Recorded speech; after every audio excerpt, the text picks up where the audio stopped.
बिस्मिल्लाहिर्रहमानिर्रहीम। अस्सलाम वालेकुम जी। अच्छा जी, हमारा अगला टॉपिक है एक्लेज़िया। अच्छा, पेशेंट हमारे पास प्रेज़ेंट करता है, कहता है कि डॉक्टर साहब ना मुझसे जो है ना वो ठोस ग़िज़ा खाई जाती है, ना मुझसे पानी वग़ैरह पिया जाता है, जूसेस वग़ैरह पिए जाते हैं। तो अब हमारे पास ना ये पेशेंट इस तरह से आते हैं, 2 तरह के केसेस आते हैं। मैं आपको बताऊँगी हमने डिफरेंशिएट कैसे करना है कि हमारे पास एक्लेज़िया किस पेशेंट में है और हमारे पास सीए इसोफेगस किस पेशेंट में है, ठीक है? सबसे पहले हम एक्लेज़िया पढ़ते हैं। एक्लेज़िया है क्या हमारे पास?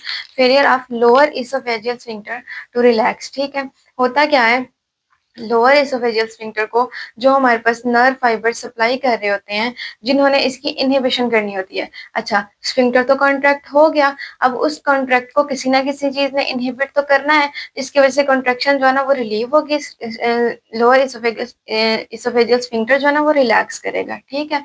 रिलैक्स करेगा तो पेशेंट जो है वो पेशेंट की जो फूड है वो नीचे स्टमक तक जा सकेगी। ऐसे ही है, अब ये जो स्फिंक्टर की जो टोन है ना बहुत ज़्यादा हुई हुई, तो इसको जो जिन फाइबर्स ने रिलैक्स करना होता है उन फाइबर्स की हो जाती है डीजनरेशन। कौन से फाइबर्स होते हैं? पोस्ट गैंग्लियोनिक फाइबर्स होते हैं, ठीक है? और ये कहाँ से आ रहे होते हैं? मायोटेरिक प्लेक्सस जो होता है ना हमारे पास मस्कुलरिस लेयर में, ठीक है? ऑरबैक प्लेक्सस भी कहते हैं इसको। उस प्लेक्सस से आ रहे होते हैं हमारे पास पोस्ट गैंग्लियोनिक इनहिबिटरी फाइबर, जिन्होंने लोअर इसोफेजियल स्फिंक्टर टोन को कम करना होता है, स्फिंक्टर को रिलैक्स करना होता है, जिसकी वजह से फूड हमारे पास पास होके स्टमक में जाती है, ठीक है? अच्छा, अब हमारे पास क्या होता है, ये जो ऑरबैक प्लेक्सस है, इसके जो पोस्ट गैंग्लियोनिक फाइबर्स हैं, इन्होंने यहाँ पे नाइट्रोजन ऑक्साइड और हमारे पास आ जाता है वीआईपी। इन 2 सब्सटेंसेस के थ्रू स्फिंक्टर को रिलैक्स करना होता है, ठीक है? ये बात छोटी-सी आपने याद रख लेनी है। इसकी कॉजेज़ में ज़्यादातर ये इडियोपैथिक होता है, लेकिन समटाइम्स चागास डिसीज़ में भी हमारे पास एक्लेज़िया का चांस आ जाता है, ठीक है?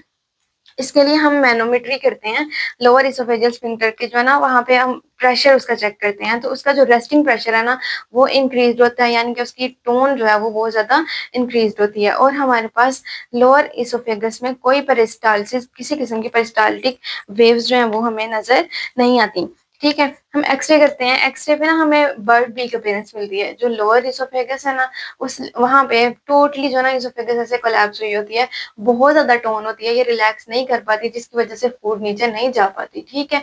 ये एक्स-रे पे हमारे पास फाइंडिंग है। ये हमारे पास ना टिपिकल एक वर्ड है, ये याद रखना, एमसीक्यू आ सकता है, ठीक है? इसकी ट्रीटमेंट में हम क्या करते हैं, इन मसल्स की या तो मायोटमी करते हैं ताकि यहाँ पे हम इसको रिलैक्स कर सकें, या फिर कैल्शियम चैनल ब्लॉकर्स देते हैं, नाइट्रोग्लिसरीन देते हैं जहाँ से हमारे पास नाइट्रोजन ऑक्साइड आ सकता है, ठीक है? उसके अलावा हमारे पास ना ये बोtulinum टॉक्सिन होती है, ये हम इंजेक्शन लगाते हैं। आपको पता है इस टॉक्सिन ने फ्लेसिड पैरालिसिस करवाना होता है, ठीक है? यानी कि रिलैक्सेशन करवानी होती है मसल्स की। तो ये हम जब इंजेक्शन लगाते हैं तो यहाँ पे ये मसल्स की रिलैक्सेशन करवाता है और स्फिंक्टर को ओपन कर देता है, ठीक है? अच्छा, अब एक्लेज़िया और सीए इसोफेगस में डिफरेंस क्या होता है? हमारे पास जो एक्लेज़िया का पेशेंट है ना, वो हमारे पास प्रेज़ेंट करेगा जिसको बोथ सॉलिड्स एंड लिक्विड्स दोनों का डिस्फेजिया हो रहा है। ना वो सॉलिड्स ले पा रहा है, ना वो लिक्विड्स ले पा रहा है, ठीक है?